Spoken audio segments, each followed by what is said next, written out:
that interface with directed thought. Now, this is probably where I've lost half your audience, and they're going, what? And the reality is there's an area of what's called the science of consciousness, field consciousness, where at Princeton with Dr. John, who is an engineering professor, discovered that he could set up a technology, a random number generator that spits out random zeros and ones, and put someone in a room and have that person intend through their thought, not touching it, no wires, for the random number generator to spit out more ones than zeros, and it would, and it did it consistently. And so he began to ask the question, how can the consciousness field and thought affect a quantum random number generator, which is what he was using. And so that unleashed an entire area of physics, which people think sounds very obtuse and sort of mystical, but it isn't. And what we had discovered when I was younger is that, in fact, these civilizations that are from various star systems have technologies that Elon Musk could only dream about. In other words, they very accurately transmit and send and receive directed quanta of thought instead of an electromagnetic signal per se through what's called field consciousness.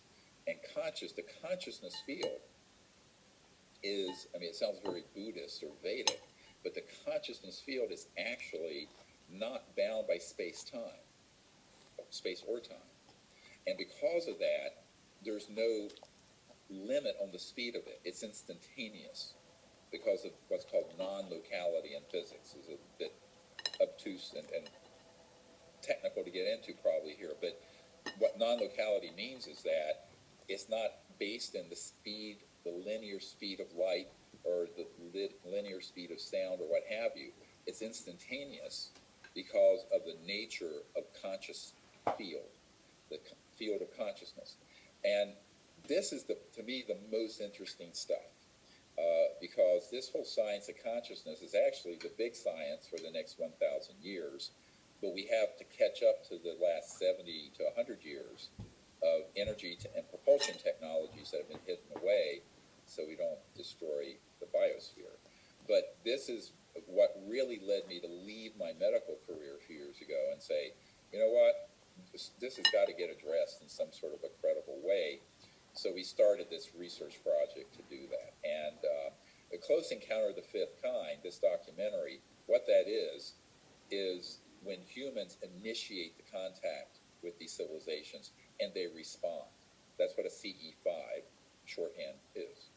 And so we've also developed an app. It's called the CE5 Contact app. It's on all the stores, Google and iTunes, so that people can learn how to do the techniques to do this. And now we have 100,000 people around doing it, having all these amazing experiences with these objects showing up. Can we get a little bit more deeper into this? Because here's what I want. Yeah. I want the audience that's watching this Sure. that doesn't speak your language. So